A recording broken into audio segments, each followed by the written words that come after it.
You ever pull up to your own house after a 6-hour drive, desperate and jobless, and find a chain across the driveway and a sign calling you a trespasser? Yeah, that happened. And the woman standing there, clipboard, clutched like she's about to write you a ticket for existing, she tells you. This road is closed to unregistered residents. That's Dorothy Whitman, president of the HOA, and she had no clue what kind of storm she just invited onto herself. She'd spent the last 15 years playing Queen Bee, but she never bothered to find out what my grandfather, Walter Cooper, really built. That was about to cost her everything. You see, just 6 months before, I was a senior developer at a Denver fintech startup, building apps that were supposed to change the world, or at least pay my bills.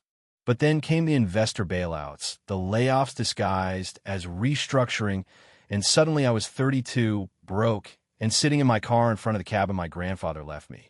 This place had been in the family for nearly 60 years. It was supposed to be my safe haven. Instead, it was ground zero for a petty war I didn't start. The cabin stood out, all old logs and wraparound porch, while the rest of Pine Valley Estates had turned into McMansion central lawns clipped within an inch of their lives. Mailboxes painted in HOA-approved beige. Dorothy's hand twitched when I mentioned my grandfather.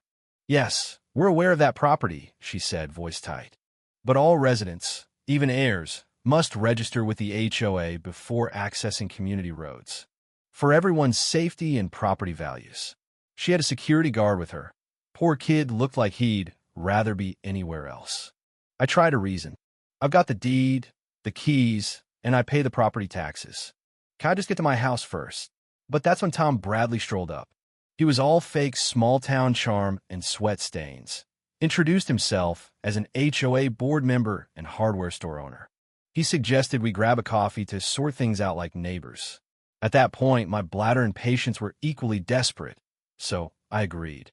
The coffee shop was aggressively cute. Tom ordered for both of us, and then dropped the HOA handbook in front of me, 400 pages, bright yellow, featuring a photo of fake happy families.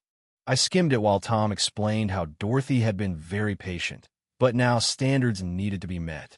He talked about my grandfather like he was a folk hero, but the rules were anything but friendly. Approved mailbox colors? 17 shades of beige. Don't you dare pick the wrong one. Flags could only be displayed at precise angles. It was all about control. How long have you known Dorothy? I asked. The smile slipped off his face. 15 years. She's thorough, he said, and it sounded like a medical diagnosis. Tom's phone buzzed. His face went pale. He rushed out, leaving me to face Dorothy again, who was waiting with paperwork that looked like a subpoena. I've completed a preliminary inspection of your property, she announced, and handed me a list of 52 violations, 3 pages, complete with photos. Grass half an inch too long, wrong color mailbox, unauthorized garden gnomes. Fines totaled $18,000. This is insane, I said, but Dorothy just smiled and handed me one last notice, a threat of foreclosure if I didn't pay up in 72 hours. I finally got inside my cabin, parking a quarter-mile away and hiking in like some banished medieval peasant. The place still smelled of pine and memories, furniture under dusty sheets, my grandfather's spirit thick in the air. I sat down, exhausted and angry. $18,000 in fines for things that had been here since before the HOA was even a rumor.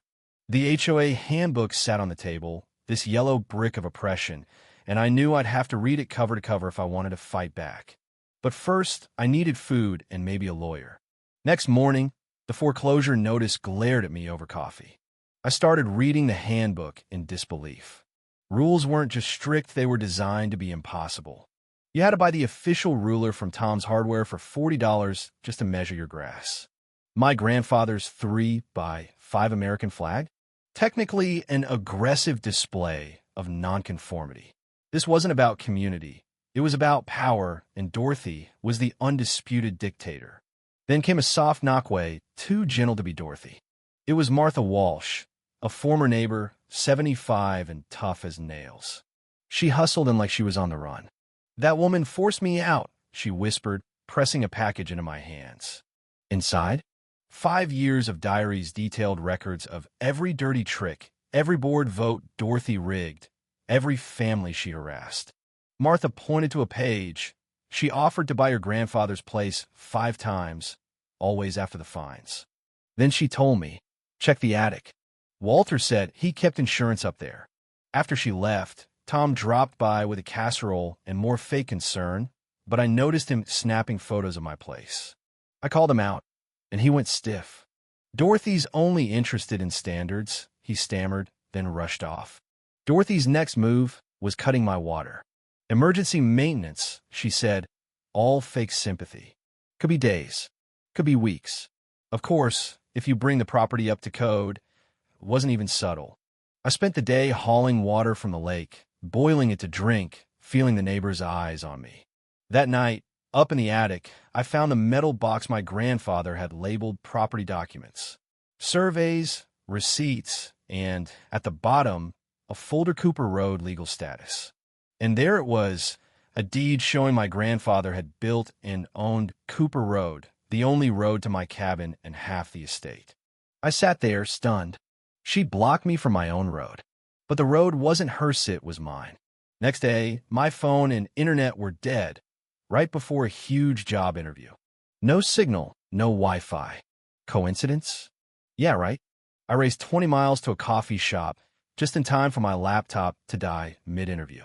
Lost the job, lost my cool pound at the table, and got every head in the place staring. By the time I got back, Tom was outside taking more photos. I started recording him with my phone. Dorothy knows everything anyway, he muttered before scurrying off. That afternoon, Dorothy went nuclear. She put up concrete barriers and official-looking signs, road, closed for safety inspection. Now I couldn't even walk to my cabin without hiking 4 miles through the forest, carrying groceries like a pioneer. I confronted Dorothy in front of a crowd, demanded to see the engineering report. She just smiled.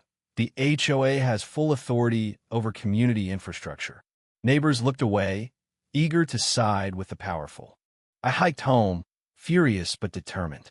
That night, back in the attic, I went through every page of Grandpa's documents. There was an original construction permit, receipts for every load of gravel, and most importantly, a use agreement from 1985.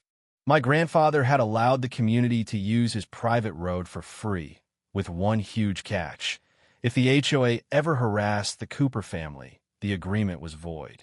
I went to the county courthouse, papers in hand. Nancy, the county clerk, pulled up the records. The road was mine, taxes paid every year. The agreement was real and binding. I took everything to a lawyer, Lisa Rodriguez, who lit up reading the documents. "This is genius," she said. "Your grandfather was playing four-dimensional chess." She advised me to let Dorothy dig her own grave, didn't reveal anything until the whole board was watching. Then Tom, panicking, begged to meet at midnight. In his car, he confessed Dorothy blackmailed him over back taxes, forced him to spy, even planned to have him steal my documents. He recorded a confession video, exposing everything: fake safety inspections, rigged elections, harassment campaigns. "Do what you want with it," he said. "I'm checking into the hospital. She can't get to me there."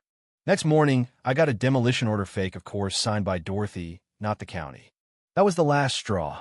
I emailed every resident. "Emergency HOA meeting tomorrow. Documentation has come to light that will affect every resident's access to their homes. Your attendance is critical." At the meeting, Dorothy tried to ambush me with slides about my violations, painting me as a menace. It was my turn.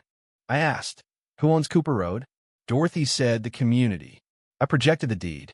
"No, it's private Perpertamy family's property for 59 years. Nancy, the clerk, backed me up. "The 1985 agreement?" Projected for all to see. Harassment clause in bold. Then Tom's wife played his confession for everyone. The room went from skeptical to outraged. I announced, "The HOA has 48 hours to negotiate. Cooper Road is closed until then." Next morning, I chained the road and put up a sign: "Private property closed pending negotiations." The traffic jam stretched a mile. Angry residents demanded answers from Dorothy. Social media exploded, stories poured about her bullying, fines, forced sales. News crews showed up. By the second day, Dorothy was cracking. She tried a bargain, offered $50,000 for the road. It's not about money, I told her. It's about accountability. Then, as chaos peaked, Dorothy's nephew Brandon lost it, firebombed my gate, got arrested. Dorothy broke down, surrendered, agreed to resign, pay restitution, and post a public apology.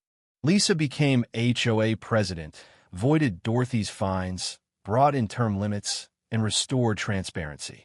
I stayed on, teaching coding to local kids, rebuilding the cabin, finding peace in the place my grandfather fought to protect. The San Francisco job that slipped away? They called me back after the story went viral. I took the job, but kept the cabin as my home. 6 months later, I visited my grandfather's grave, left the old HOA handbook and a photo of our new, united community. I smiled, knowing he'd be proud. The revolution of Pine Valley spread beyond our gates, inspiring others to challenge petty power. And me? I learned sometimes the best revenge isn't tearing your enemies down, but building something better from the ruins. So who are you watching from?